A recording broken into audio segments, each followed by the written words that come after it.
Hey guys, welcome to the first installment of Blue Collar Musician. My name is Brett Cohen. You can find me on all the social medias as Brett Cohen Music. You can also find me on Facebook in specific under Brett Cohen Band. That'll bring you to my music page. The first topic I want to discuss is something that people have asked me a lot about over the years, and I guess it's pretty common. It's understandable. People ask me, can I actually do this? Can I actually be a professional musician? Can I do this for a living? And they mean that on a lot of different levels with a lot of different meanings behind that. But one thing a lot of people are asking when they're asking that is, are they good enough to do this? Like, do they have to be a virtuoso on their instrument? Do they have to be considered one of the best to be able to go out and make a living? And the truth is no. You don't really have to be amazing. You just have to be good at what you do. So there's a lot of people that specialize. Some of the people that I know as guitar players that make a living are guys who just strum chords. They're solo acts, for example, and they can't do all these crazy Eddie Van Halen, Steve Vai kind of runs on the guitar, but they're making $50,000 to $100,000 a year, whereas the guys who know all the Eddie riffs are not doing anything. They're sitting at home.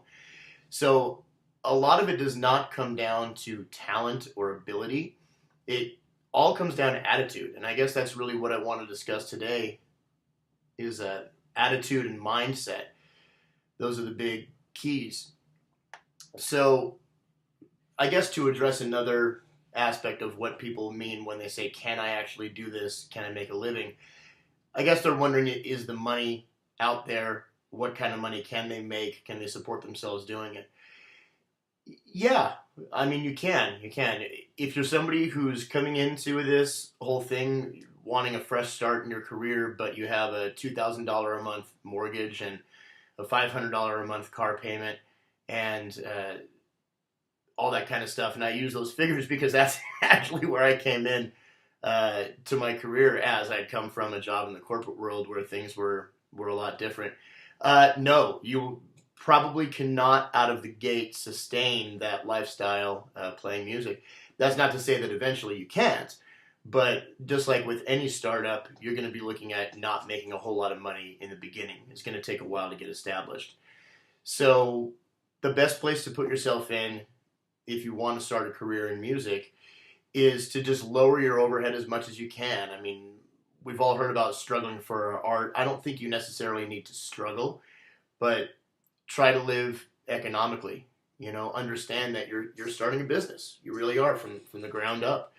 So the lower your overhead to begin with, then the better off you are. I mean, I've had a couple of students in my career when I was teaching and mentoring students that were teenagers, and I told them, if you listen to these things and follow these certain paths, you'll never actually have to work a real job.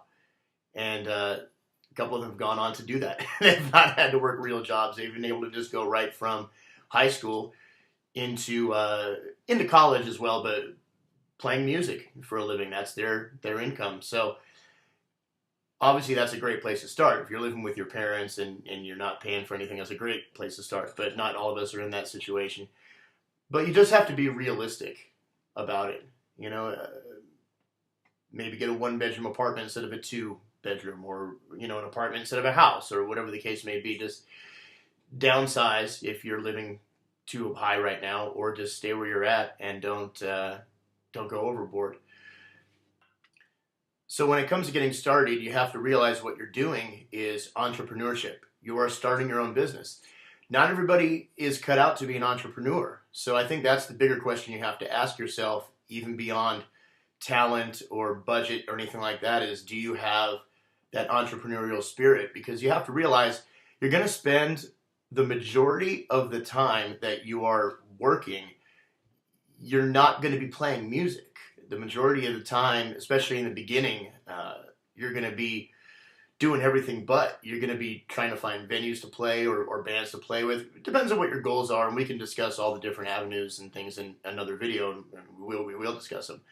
But you got to understand that it's going to be a lot of legwork. It's going to be making a lot of connections, a lot of networking, meeting people. You have to put a bookkeeping system in place. You have to have a scheduling system in place. a lot of things that you may not necessarily think about when it comes to playing music. It's not just grabbing your guitar or your drumsticks or whatever and going out and doing the gigs. It's a lot of lead up to the gigs. There's a lot of work to be put in to prepare for gigs too. I mean, the types of gigs that we're going to be talking about on this channel, a lot of them are going to be cover gigs, or they're going to be gigs where you're backing up other artists, things like that. So you have to be ready to put in that work and that time studying. So I guess it comes down to, do you have the patience and the drive to do that? Because you're working for yourself. A lot of people can't work for themselves. They're not motivated enough to do it. Just comes down again to how much you want to do it. Is it something you really want to do? And that's where I've seen a lot of people's careers just die. Because you have to start looking at everything as a business decision. If you go out to a cover gig and say you're going to get paid, you're playing with a band and you're going to get paid $100 to play for 4 hours. Well, a lot of times you're going to be playing in bars or places where they're going to be serving alcohol. I've seen guys go out to make $100 and run up a $60 bar tab. Now they made $40 for 4 hours of work, plus setup and teardown and driving and gas there. So maybe after gas, they're walking away with $30 and they're going, oh, this is impossible. Nobody could ever make a living playing music. It's a business decision. The second you are on a gig, anything you buy, anything you pay for is a business decision. That can come down to, for example, I play here in Las Vegas and there's valet parking, or you have to pay for parking at a lot of places, whether you're valeting or whether you're just parking in the garage. You have to factor that in. That is now an expense.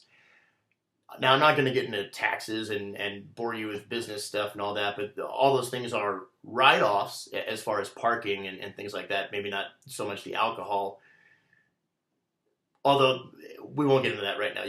There's a lot of different things you can write off as a professional. But you have to be ready to do a lot of logistics, a lot of admin, and a lot of boring non-musical stuff. And that is going to be the bulk of your time in the beginning. That is going to be 90% of what you do. Playing gigs is going to be a very small part of it. So you have to be prepared for that. So let's say you have the entrepreneurial spirit, and you have the drive, and you're willing to do it. Then you have to get into the attitude arena. And attitude is not always what people think it is. It's not always being a nice guy or being a jerk. There's a lot of gray in all that. But when I mean attitude is the number one thing that you have to be willing to do, in my opinion, there's certainly exceptions, is you have to be willing to play songs and play music that you don't like. And that is a big stumbling block for a lot of people. And if I had to say there is one specific thing that draws the line between people that do it professionally and people that get upset that they can't do it professionally, it's that willingness to play songs and play music you don't like. The funny thing about it, though, is you might end up liking it. You know, you might learn a bunch of songs that you would never listen to in a million years, and you would never put them on in your car and drive around. But they're still fun to play. You're still playing your instrument. You're playing music. I would rather spend 4 hours playing the worst songs in the world than go out and dig a ditch.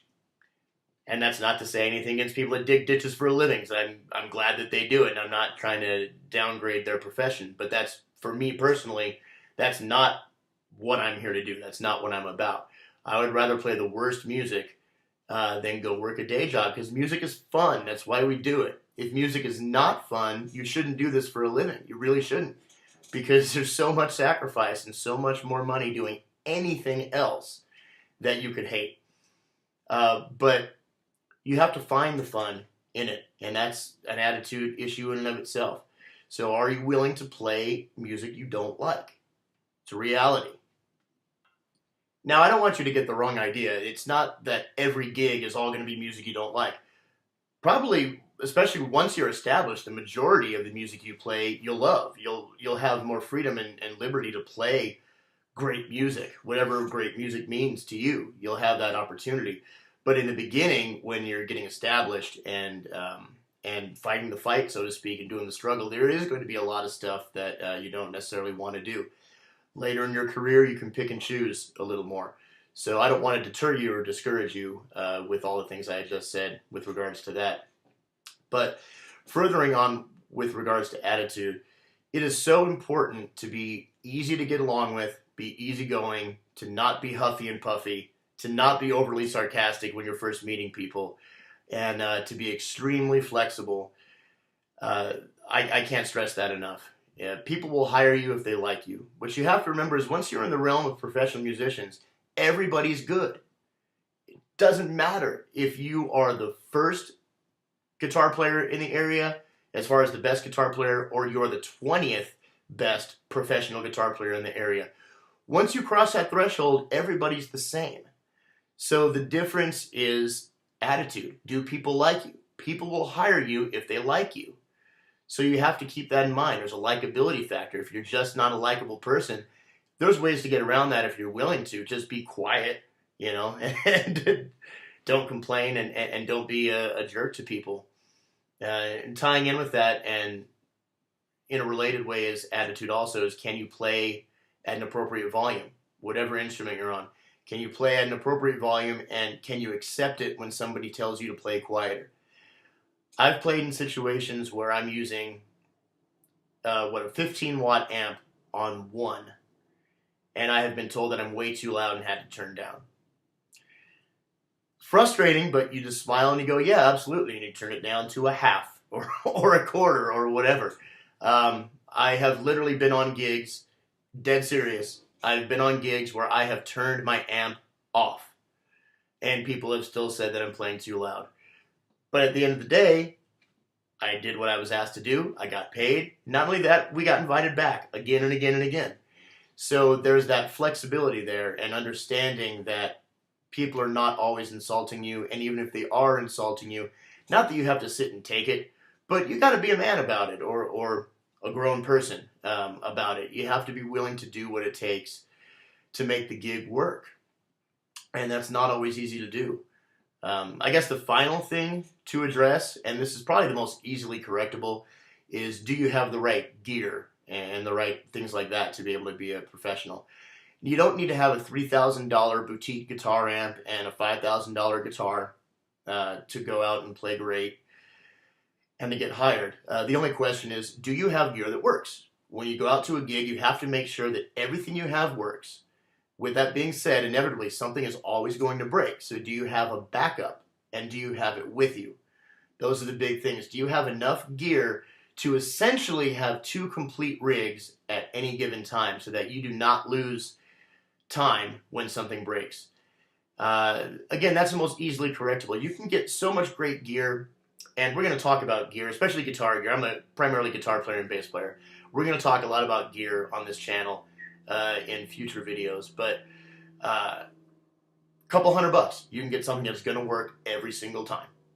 So I guess that's the final question. Hopefully this answers all the basics of can you do this, can you be a professional?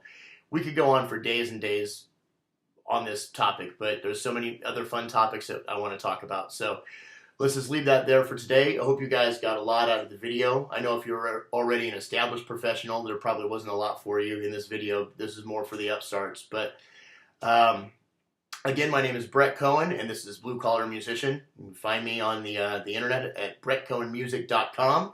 All the social medias at Brett Cohen Music. Have a great day.